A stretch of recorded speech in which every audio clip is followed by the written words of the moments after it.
apologize for the vote and for a phone conversation I had to have at a certain hour that I didn't hear your presentations. And like Senator Hawley, I'll probably have some questions to submit in writing when my time runs out. So I'm going to start with Judge Chun. In law school, you wrote an article praising the 1960s as a time, quote unquote, of revolutionary courts. You also said those courts drew from, quote, drew from sense of social justice to establish strict liability and tort as a standard of defective products, end of quote. Will you follow that approach and draw from your sense of social justice if you're confirmed as to serve as a federal judge? And I hope you consider that a friendly question. I just want to know where you're coming from. Thank you for the question, Ranking Member Grassley. I appreciate it.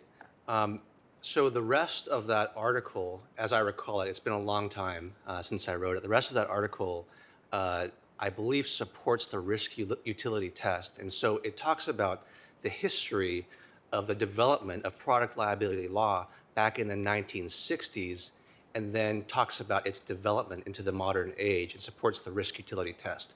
That's my recollection. I can assure you, Senator Grassley, that when I have a case before me, including a product liability case, I would apply the law to the specific facts of the case before me. Okay, and then another question for you. You were a trustee for the King County Bar Association in 2013. That year, this bar association proposed changes to the Washington Bar's rule of conduct. The proposal specifically created a safe harbor for cases where lawyers solely violate federal law. The change was prompted by a state law.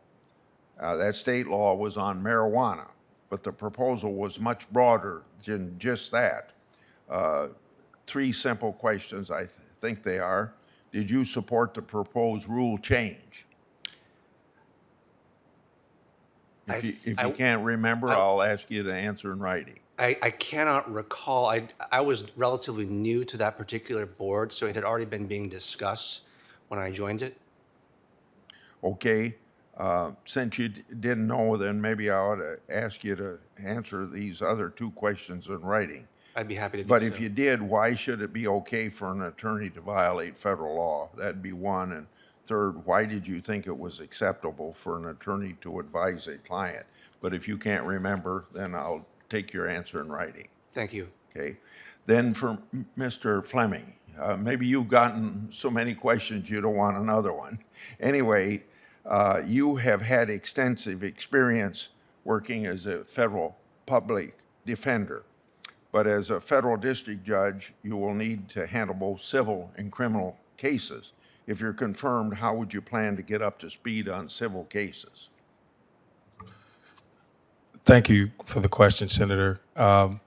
First, I would note that my practice over these 30 years initiated as a civil practitioner.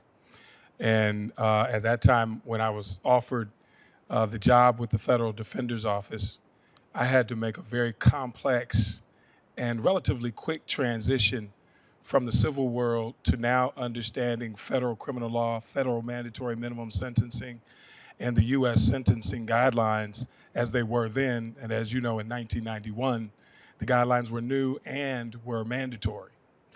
So I had a lot of learning to do in a relatively short period of time. I'd like to believe now, 30 years later, that I had some success with doing that.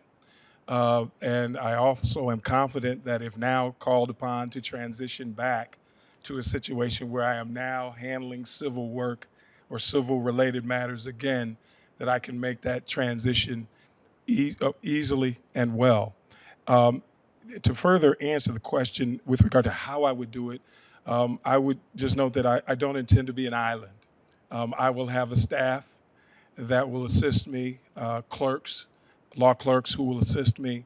And to the extent that my background may not be as extensive in civil as it is in criminal, I think it's going to be important for me to have law clerks who have a strong civil background so that we can balance out that knowledge and that skill set and be prepared to handle any of the matters that come before me if I'm so fortunate to be confirmed. Okay, since I only have 6 seconds left, I'm going to submit to the other two nominees questions for response in writing. So I hope you'll answer them as soon as you can.